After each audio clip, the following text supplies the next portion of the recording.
I'm a firm believer that all forms of storytelling are valid, whether it's poetry, movies, games, comics, books, interpretive dance, plays, pro wrestling, whatever. If there's a story to be told, then there's a way to tell it. Sometimes things can be written in such a way that they can be interpreted almost perfectly across multiple formats, but occasionally a piece of writing will play to the strengths of the particular format it is written for. Today, I'm going to talk about Uncharted 4. Firstly, because it's the tits, and secondly, because I haven't done a video on games in a while, instead choosing to focus on movies, and Uncharted 4 is kind of my favourite action movie so far this year, so it's the perfect segue between the two mediums. This isn't a review per se. If you want a review, I can tell you now, this shit is great, get it. But that's not what I want to discuss. What I really want to dissect is how Uncharted 4 marks the best narrative this game series has to offer, and how it plays to the strengths and addresses the weaknesses of the video game format as a storytelling device. As a narrative, Uncharted 4 is deceptively simple, once again taking its cues from grand film adventures such as Indiana Jones and Jason and the Argonauts. Our plucky hero Nathan Drake returns as the series protagonist. However, he's grown and evolved from his previous adventures. After dragging his friends through a series of elaborate quests and almost getting them repeatedly killed, he's finally decided to settle down with Elena and is living a happy, normal life. However, when his brother he thought dead returns and asks him to help on one last adventure, he finds himself sucked into the dangerous life he once promised to leave behind. It's very much a plot of explosive, high-stakes world-travelling adventure. But at its heart, it's really about its characters, far more than the treasure they seek. And it explores these characters cleverly, not just through cutscenes and dialogue, but through actual gameplay. Let's look at Nathan Drake, since this is his story in particular. In the first game, he's kinda just a cocky fun time, an escapist fantasy wish fulfillment of quick-witted one-liners and the world's strongest fingers. Throughout the sequels, Naughty Dog proceeded to flesh Drake out. His goal was still treasure, but his relationships and personality became more human. We saw Drake get scared, short-tempered, sad, but all of this exploration was done during the cutscenes. While the games were often exceptionally cinematic, outside of action set pieces, there was still a definitive divide between the game you were playing and the story it was telling. Uncharted 4, however, blends these two together in interesting ways while still inherently abiding by the rules of making a game. For example, one thing games always have to do these days is provide some form of tutorial. They need to teach the players how to physically play. This can come cleverly in level design, but is often a scripted sequence of prompts. A bad tutorial will just painfully hold your hand and tell you things like, this is how you build a building, use this button to grab, here's how to hide from enemies. Tutorials are video games' exposition, comprehensive explanations of ideas. In film, exposition comes in scenes where characters just sit around explaining what's going on.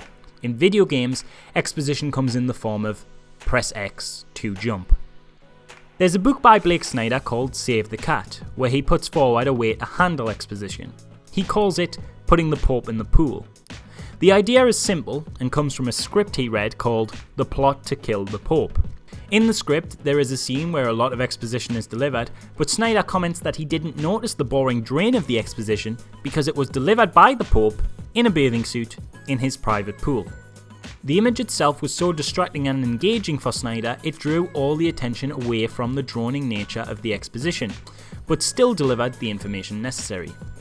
What this means is that when delivering exposition, you need to hide it. Create action in the scene that entertains while feeding the audience information. Games tend to do this in their tutorials with humour. People remember Spider-Man's tutorial because Bruce Campbell harassed you throughout it. Blood Dragon's tutorial made fun of tutorials, and Portal 2's tutorial taught you how to jump with this excellent interaction. Do you understand what I'm saying at all? Does any of this make any sense? Just tell me, just say yes. Okay, what you're doing there is jumping. You just jumped. But never mind, say apple. Apple.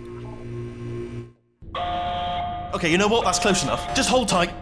Never have I seen a tutorial like Uncharted 4's take on gunplay though, which not only successfully teaches you the cover and shoot mechanics, but is also inherently important to the plot.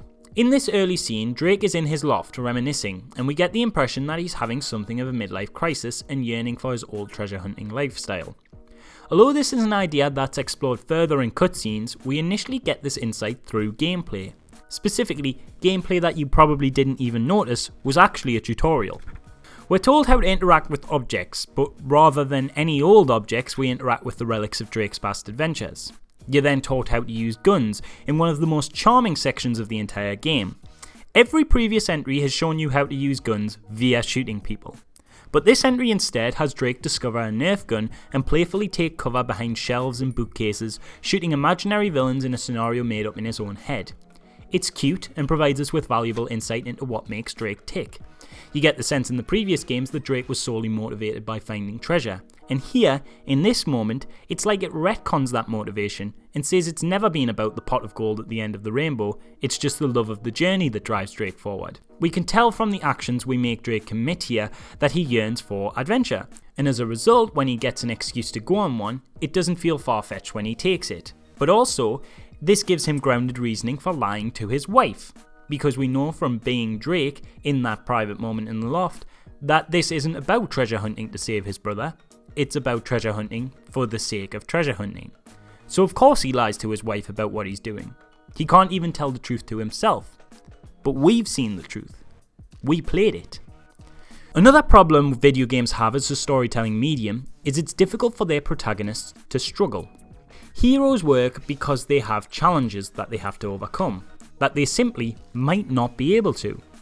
We root for underdogs because we see ourselves in them, and although in the end they'll probably come out on top, their struggle makes us believe they could fail, and the journey is all the better for it. There's no way a middle-aged cop could take on a tower of terrorists.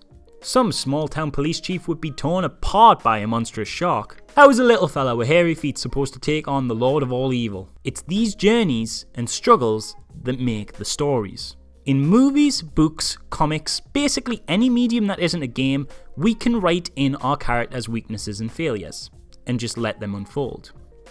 Games struggle with this because they're controlled by a player's skill, so their protagonists are often far too competent. Ultimately, the game wants you to win, so you always can, and if you lose, you just try again. There's generally never a true narrative failure happens outside of cutscenes. Uncharted has always been an example of this overly competent protagonist. Drake comes against struggles, sure, but whether he's hanging over a mountain on a crashed train, or starting a fight with a huge guy who vastly outclasses him, or shooting up an entire army of people, he simply can't be beaten. He'll be outsmarted in cutscenes, but when it comes to gameplay, if you're a decent player, you can take down everyone without so much as a scratch. Enter Nadine. This woman will fuck your shit up. At no point in this game can you fairly beat her. She just vastly outclasses you in every physical way. She makes Drake truly vulnerable, because no matter how good you are at the game, you can only perform at 2 levels with her. Bad or worse. Games will often present scripted moments where they kill or hurt the protagonist, but it's only when they remove control from you that they can kick your ass, which always leads to a narrative dissuasion. The character you're playing wouldn't get captured or beaten or outwitted, but look, storyline calls for it, so I guess it's happening regardless. Uncharted 4, like Mega Man X before it, does the great thing of letting you physically play out your loss. You know you get the shit kicked out of you in this fight because the game gives you a chance to try and prove otherwise, and you can't. No matter when you fight her in the game, you are simply going to get beat up. And it's kind of deeply refreshing to finish a game narrative and draw the conclusion that by the end of all things wrapping up, you are not the be-all end-all badass conqueror of that fictional universe. The game isn't the perfect merger of the video game and film medium, however. While the things I've mentioned represent an excellent step forward in fusing media formats in an effort to push the narrative prowess of video games in general, it does not always succeed and occasionally falls into the pitfalls of that narrative dissonance other games suffer from. In a cutscene later on, Drake refuses to let his brother shoot Nadine because, as villain Rafe explains, to kill someone in cold blood isn't their style. I remembered seeing this play out and thinking, really? This guy has a problem with killing? I snapped about 27 dudes' necks on the way here, And while they were armed, I can't help but think these surprise attacks from the bushes that end with me dragging them off and breaking their bones couldn't come under the label of in cold blood. The moral compass here between cutscene Drake and gameplay Drake seems drastically skewed. The other problem is the actual game itself, in aiming to tell a better story, has to slow things down from time to time in ways Uncharted 2 and 3 didn't, and that doesn't necessarily make for more fun gameplay. While the early scene in which Drake and Elena play house is one of my favourite segments in the entire runtime, due to its rooted love and understanding of the characters it presents, there's no denying that from a strictly gaming perspective, this is dull in comparison to, say, a shootout with pirates or a daring heist. However, I would argue that the game's writing is so good that although it consistently dips into slower moments than its predecessors, which seem to jump from action set piece to action set piece, it earns the right to do so off the strength of its characters, to the point where we want these intimate lulls because we want to spend time with the people behind the running, jumping and shooting. If the writing of Uncharted 1 had asked me to spend an early chapter wandering around a nice looking house, I'd have probably turned it off. But when the writing of Uncharted 4 asks me to do that, I pay attention. And what I'm trying to say with this is gameplay can be determined to be good or bad depending on the context under which it happens. Because shooting at targets in any other game is really dull, but shooting at targets in Uncharted 4 was my favourite bit in a game filled with amazing action set pieces. Okay, something a bit different there from the usual output, so if you're listening to this, thanks for sticking with me this long. I've been wanting to get back into gaming stuff for a while now, and I finally got some time on my hands to do so. So if this kind of video essay is something you'd like to see more of, let me know. It won't affect the normal film content, this channel has always intended to cover all media. I'm just keen to get feedback on how you think this video went. If you want to support the channel, please feel free to like and subscribe, and I'll talk to you guys next video. Thanks for watching.